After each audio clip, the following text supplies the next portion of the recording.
Boa noite a todos, boa noite a todas. Mais uma vez, nós nos reunimos em nome de nosso Senhor Jesus Cristo para buscarmos a paz, a sabedoria e a força. A paz que o mundo ainda não pode nos dar.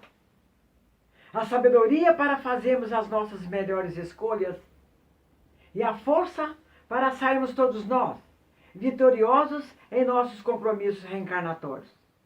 Que a luz do Cristo continue iluminando as nossas vidas, os nossos caminhos e os nossos corações. Que assim seja. Trouxemos para as nossas reflexões da noite um breve relato da trajetória do Cristo nessa nossa oficina humana chamada Terra. Trouxemos também um breve relato da vida de Joana de Cusa, uma das figuras mais importantes na história do cristianismo, porque experimentou as claridades do Evangelho em sua alma e também pela sua imponência. Digo imponência por causa de sua grandeza espiritual e pela representatividade crística que ela trazia em seu coração.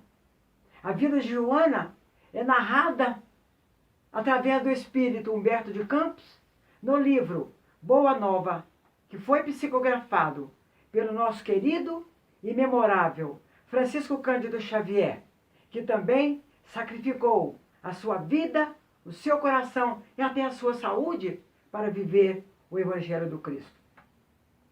Mas antes de darmos início à explanação da noite, eu gostaria aqui de expressar a minha alegria e a minha gratidão a esta casa tão querida por mim, pelas oportunidades abençoadas que ela me concede para estar trabalhando na divulgação dessa nossa doutrina de luz.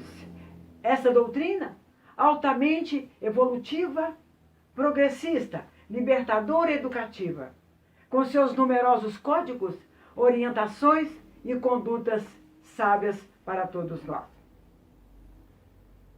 O motivo por estarmos aqui não poderia ser por outro motivo que não fosse por nosso Senhor Jesus Cristo.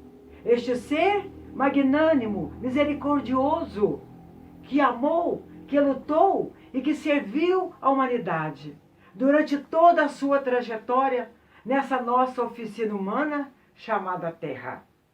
E em nenhum outro momento na história da humanidade nós vamos encontrar uma autoridade moral de tamanha grandeza que continua pastoreando as nossas vidas como um benfeitor que espalha as bênçãos de seu amor infinito sobre todos nós.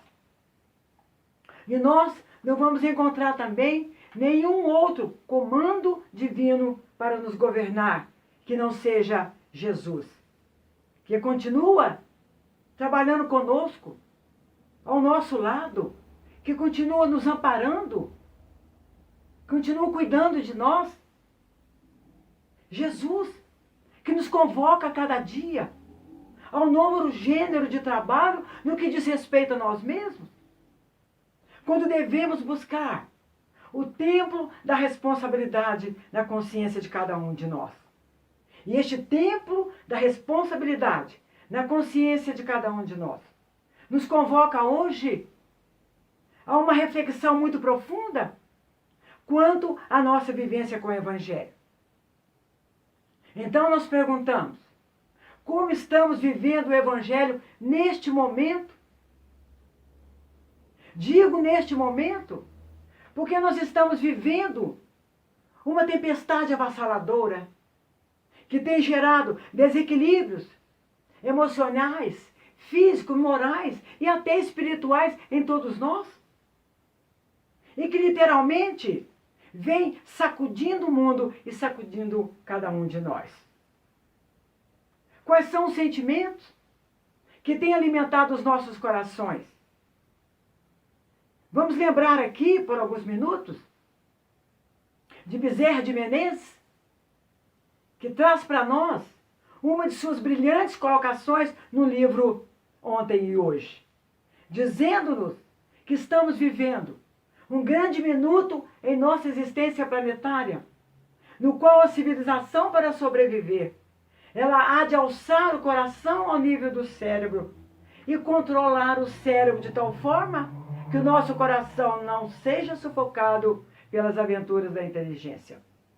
Certamente que nós já deveríamos estar vivendo de acordo com a moral e com a ética, conforme nos preconiza o Evangelho de Jesus. Criando estradas espirituais pavimentadas pela compreensão, pela justiça e pelo amor de uns para com os outros, e que nos pede também uma cobertura generosa e benéfica para vivermos a luz dentro de nós. Entretanto, quando nós fazemos uma reflexão dessa natureza, nós entendemos que nós, enquanto espíritas, ainda precisamos muito conhecer a respeito desta ciência filosófica do Cristo.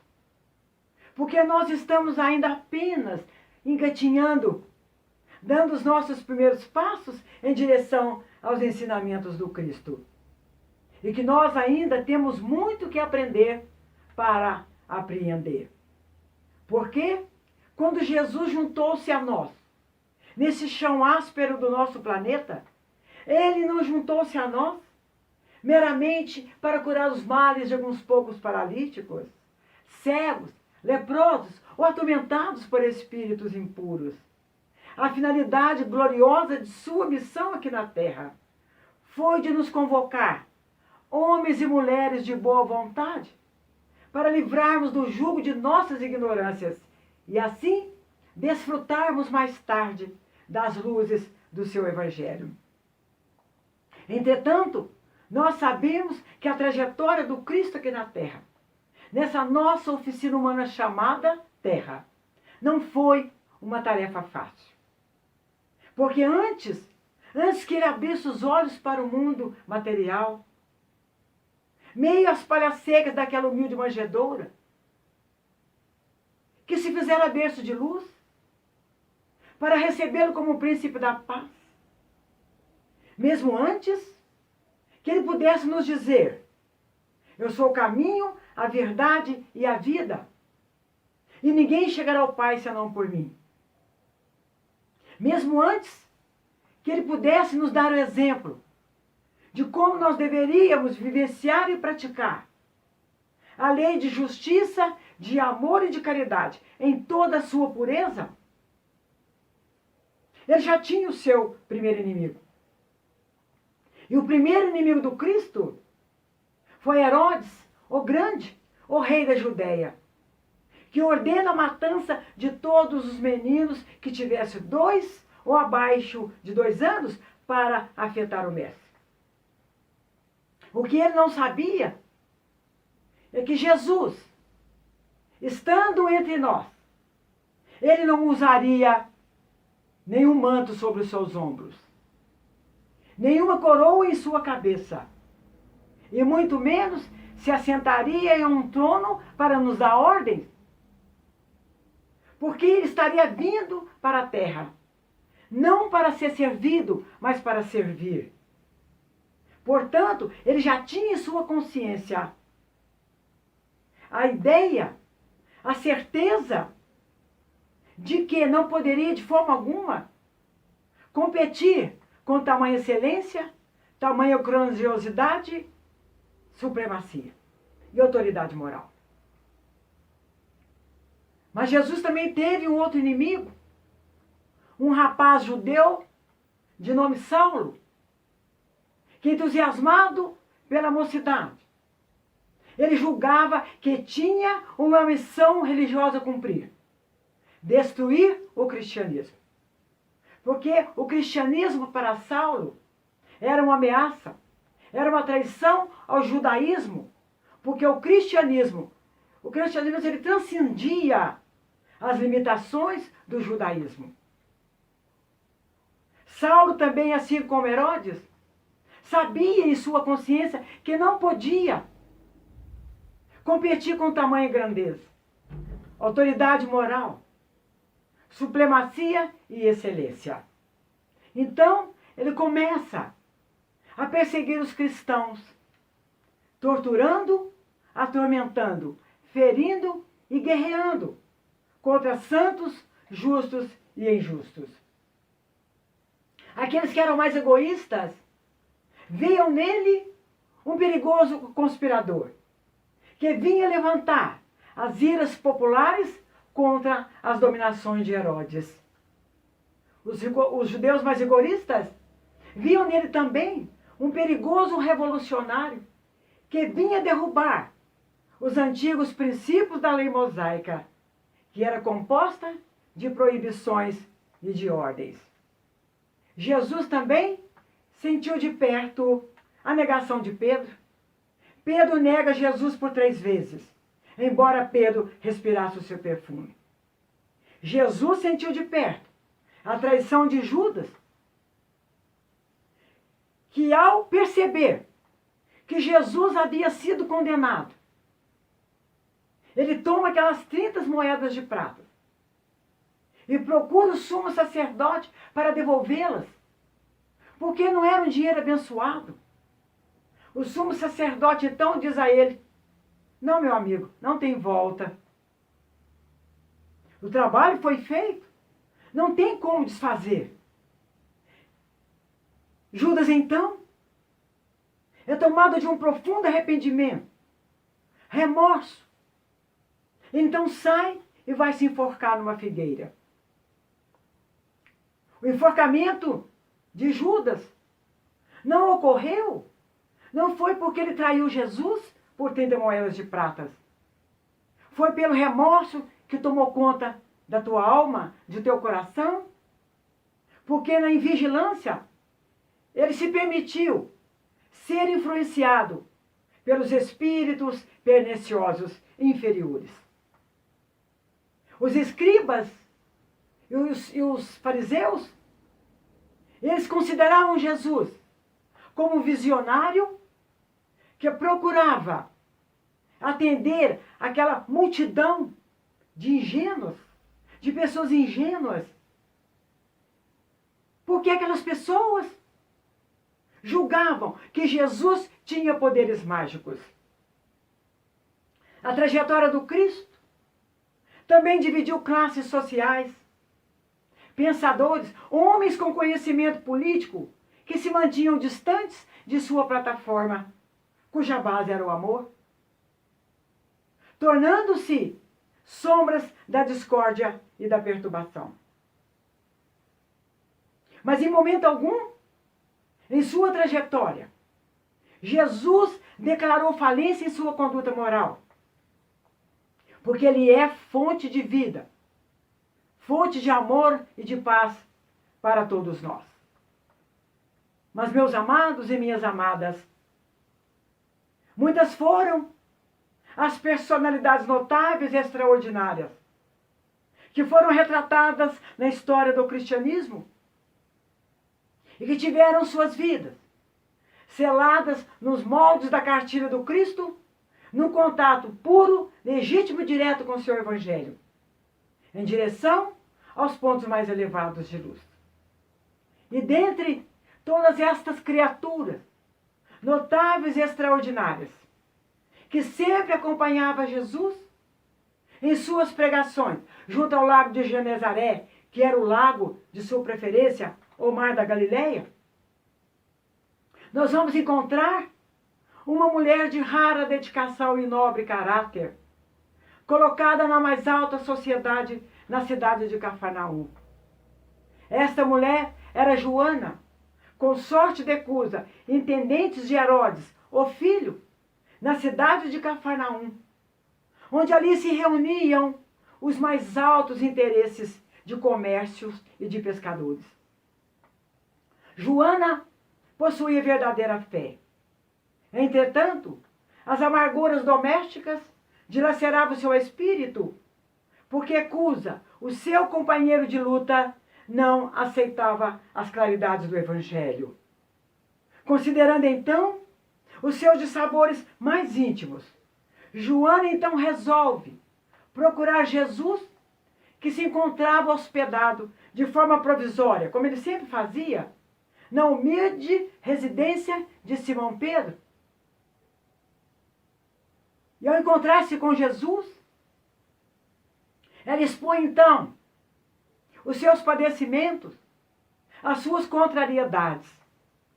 Joana confessa a Jesus que Cusa, além de não aceitar as claridades do seu evangelho, repartia suas preferências religiosas, ora com as comunidades judaicas, ora com os deuses romanos, vivendo uma vida fácil, rendosa e tranquila. Joana confessa para Jesus também que a todo momento ela procurava impor o seu evangelho no coração de Cusa. Mas Cusa negava porque ele não aceitava Jesus.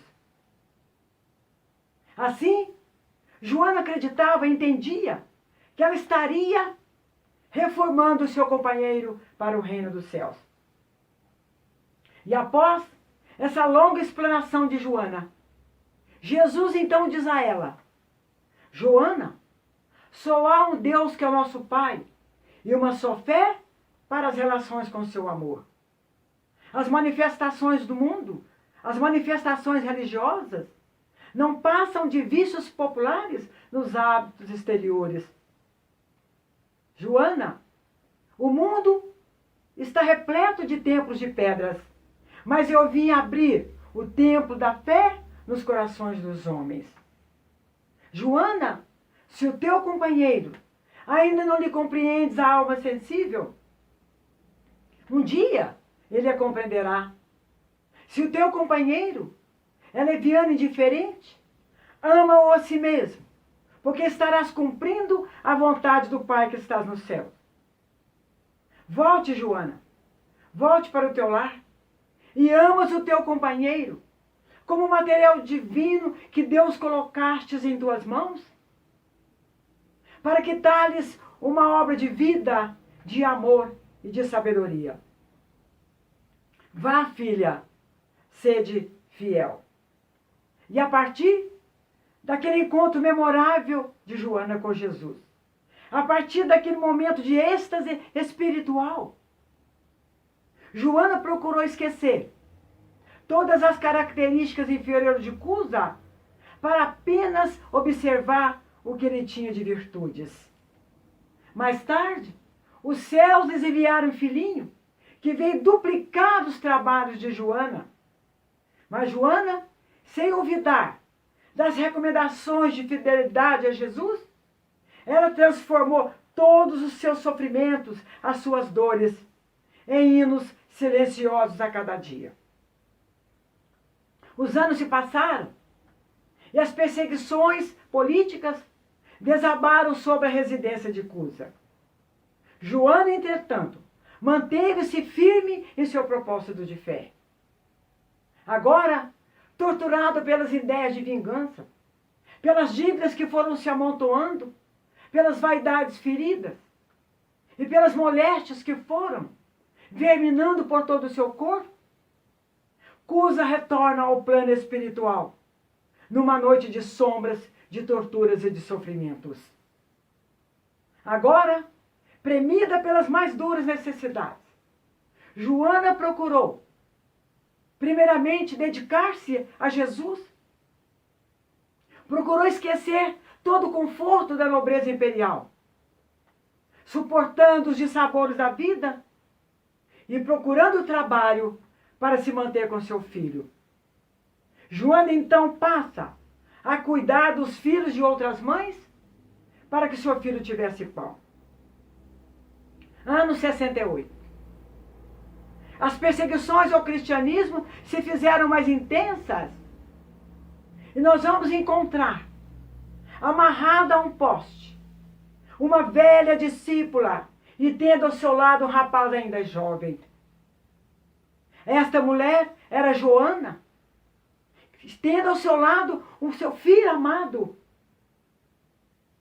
As primeiras flagelações foram ouvidas diante do vozerio de uma massa humana que não entendia o sacrifício de Joana, mas que clamava pela violência que a submetia à condição de criminosa. Abjura, mulher. Abjura. Naquele momento, ouvindo a voz daquele verdugo da ordem imperial, Joana ergue o teu olhar aos céus, sem nenhuma palavra de queixa e de negação. Agora, o açoite vibra sobre o corpo seminu do filho amado de Joana, que roga em lágrimas, desesperado. Abjura, minha mãe. Abjura Jesus por mim, que sou teu filho. Abjura. Não vê que nós perdemos? Abjura, minha mãe. Naquele momento, Joana, em desespero, aquelas rogativas do filho, era como espadas de angústias a lhe retalhar o coração. Ela ergue seu olhar para os céus mais uma vez. E ali ela recorda. Ela recorda o lar risonho infeliz, as horas de ventura, as emoções maternais, os desgostos domésticos, o fracasso de Cusa e também a sua viuvez. Mas ela recorda sobretudo de Maria, mãe de Jesus, que vendo seu filho sendo crucificado no madeiro das perfídias humanas, soubera conformar com os desígnios de Deus. Joana, então, entre a dor, a ternura, o amor e o desespero, ela volta-se para o seu filho e diz a ele: cala-te, meu filho. Saibamos sofrer a hora dolorosa. Jesus foi bom, misericordioso, justo e não desdenhou o seu sacrifício. Cala-te, meu filho.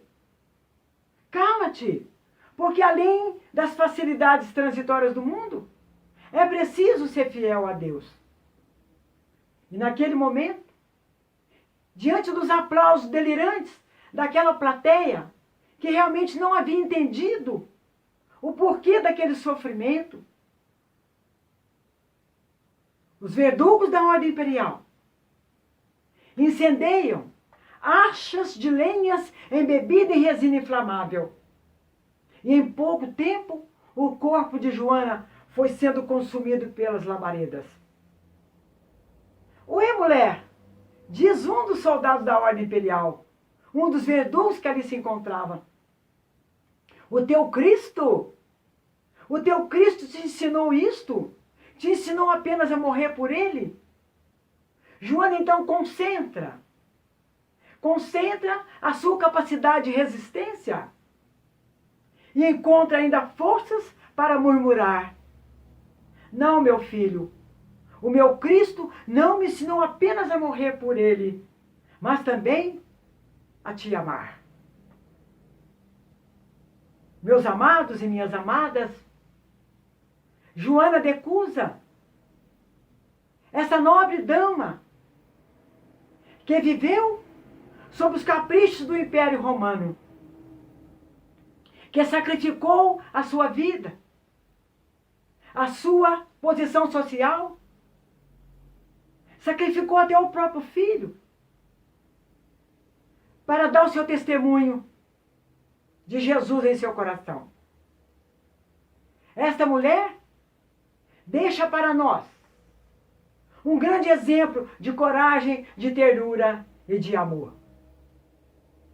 E nós perguntamos: qual é o tamanho da nossa coragem? Qual é o tamanho da nossa fé?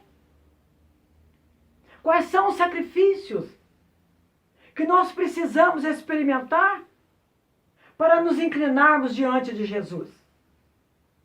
Nenhum. Nenhum mesmo. Porque Jesus quer que tenhamos misericórdia e não que façamos sacrifícios. Está lá. Está lá em Mateus, no capítulo 9, versículo 13. Porque ali, através do seu evangelho redivivo, ele está nos requisitando para um novo trabalho. Quando ele nos convoca ao novo trabalho, ele está se referindo a nossa iluminação espiritual. E que para ocorrer, para que tenhamos essa luz espiritual dentro de nós, façamos como Ele. Façamos o que Ele nos pede. Porque Ele nos pede que amemos uns aos outros assim como Ele nos amou. Que perdoemos aqueles que nos têm ofendido, perseguido, caluniado, aqueles que têm feito algum mal contra nós. Ele nos pede também que reconciliemos com os nossos adversários enquanto estamos a caminho, para que os nossos desentendimentos não venham perpetuar em futuras existências. E Ele nos pede, sobretudo, que façamos aos outros tudo aquilo que nós gostaríamos que os outros nos fizessem. Porque, meus amados e minhas amadas irmãs, quem irá moldar a nossa mente para vivermos de acordo com a mente do Cristo será somente e tão somente o seu Evangelho redivivo. Este Evangelho de amor, de bondade, esse Evangelho de luz, de esperança, que deve estar, já deve estar em nossos corações. Meus amados irmãos e minhas amadas irmãs, agradeço a atenção de todos. Muito boa noite e que Jesus continue espalhando as bênçãos de seu amor infinito sobre todos nós.